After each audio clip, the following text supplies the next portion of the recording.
here we are. We got three numbers to talk about it when it comes to wrapping up 2020 and wrapping up December of 2020 in our housing update. We're gonna start with buyers. We're gonna start with interest rate because interest rate is the lowest it's ever been. This graph right here is from, I have the same thing in front of me, is from Freddie Mac. We're looking at the blue line. I couldn't figure out how to take the red or green line out, so we're just not gonna pay attention to those. We're looking at the blue line, that's 30-year fixed rate mortgage. That's what that 30-year FRM stands for. We are at 2.65, the lowest it's ever been, which is insane. So when interest rate's low, that means your purchasing power has gone up. For example, if you're buying a $300,000 house a year ago, that $300,000 house is now equivalent to you being able to afford $321,000 on a house. Same price. It would literally cost you the same amount of money to finance a $21,000 more expensive house today than it would for you to buy a $300,000 house a year ago.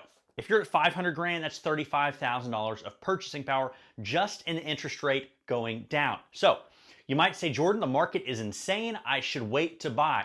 If you're thinking about buying and you're thinking about waiting, you seriously need to reconsider that thought process because with interest rates as low as they are, it's literally free money when you're borrowing. So I'm not guaranteeing you're going to get 2.65. This is just a graph from Freddie Mac, which is one of the big lending things, which I could get into later, but your mileage will vary. We talk about that, especially when it comes to loans, because a whole bunch of different things matter.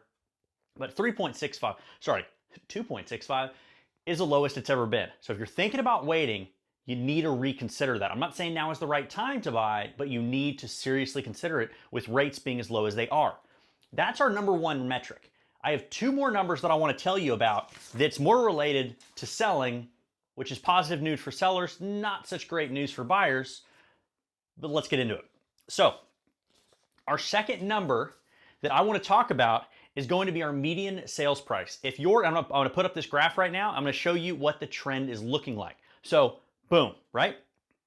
This graph, we're looking at 4 past years of median sales price. So you see in 2017, that's that first little mountain. 2018, that's that second little mountain.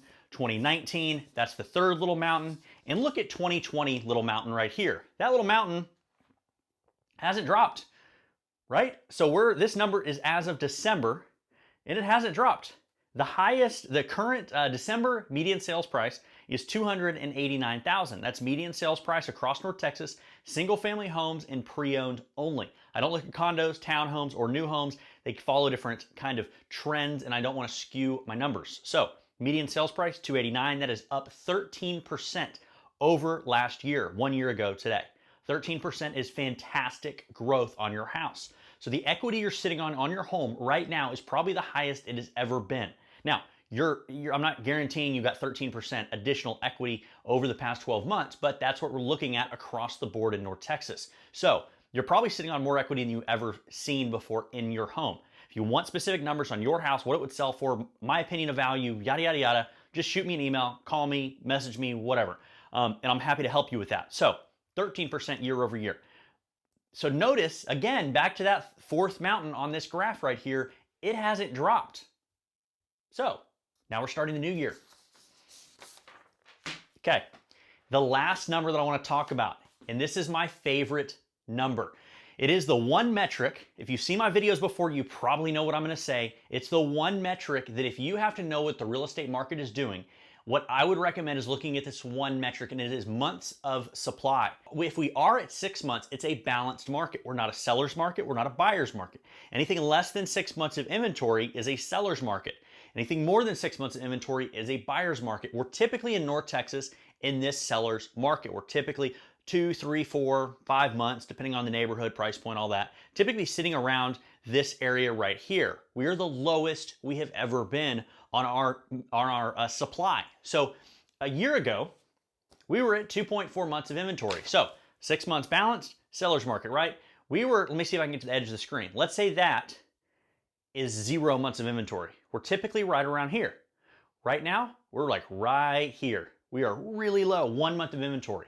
So we have less inventory than we've ever had as far as I can pull these numbers. Let me put up the graph right here. Same thing, you see the little mountains. The mountains go up and down. There's 2017, 2018, 2019, and then 2020. So, year started out like normal. A lot of us, January, February, were rather ordinary. And then early in the year, the market massively changed. Our lives massively changed.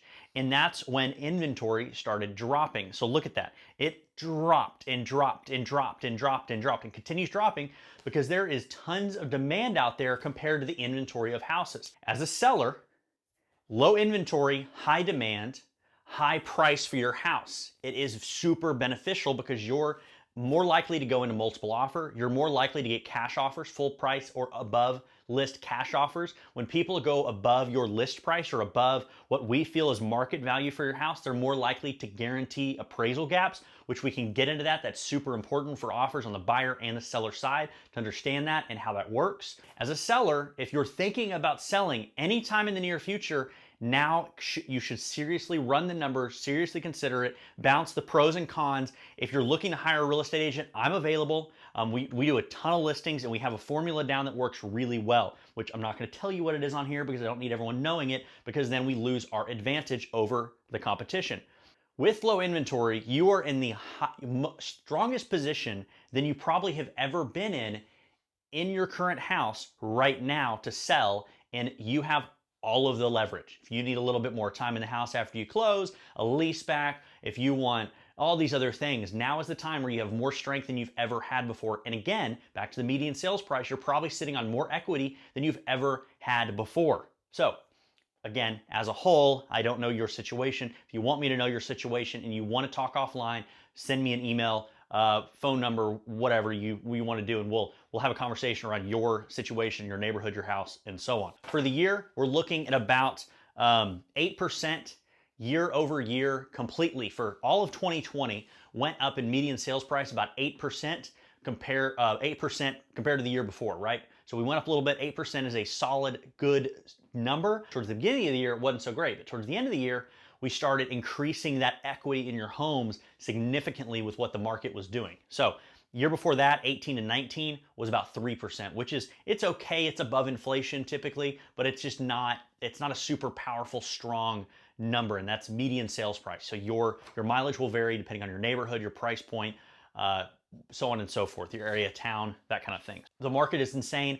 I'm gonna make these videos, I'm gonna attempt to make these videos shorter, more to the point, and hopefully a little bit more visual and interesting for you to see. I'm gonna put, obviously I put some graphs up here, if I can figure out how to do it on my editing machine, which I'm sure I can, but that is what I have. I appreciate you watching the video. My name is Jordan Bellinger. I'm with the Bacon Bellinger Real Estate Group at Coldwell Banker Apex in North Texas. If there's anything you need in North Texas with real estate, let us know. Let us help you. Let us answer your questions. Let us advise you. We do a lot of business and we're very good at it. If you're just looking for answers or questions being answered, we're here for that as well. There's some limits with what we can help you if you're not our client, but that's okay.